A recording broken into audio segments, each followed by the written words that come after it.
Aquest matí s'ha presentat el Pla Educatiu i contra el fracàs escolar de Vallirana en un acte obert a tota la ciutadania i encapçalat per l'alcaldessa Eva Martínez, la regidora d'Educació Isabel Villafaina i el diputat d'Educació de la Diputació de Barcelona, Rafael Homs.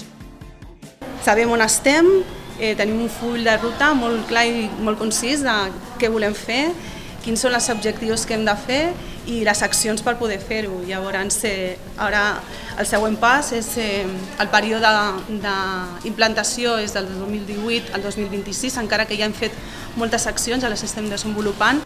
Es tracta d'un projecte impulsat per l'Ajuntament que ha comptat amb el suport de la Diputació de Barcelona i amb la col·laboració d'una comunitat educativa local molt implicada que ha participat en tot el procés.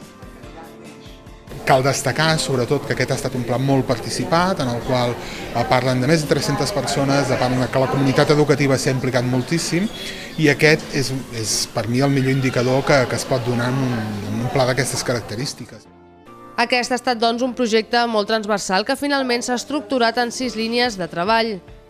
Treball transversal i en xarxa per l'educació, família i escola, tàndem per l'educació, vila educadora en totes les etapes de la vida, vila innovadora en l'educació, vila inclusiva i pla de comunicació. L'acte ha comptat també amb la presència de diversos regidors de l'equip de govern i de l'oposició.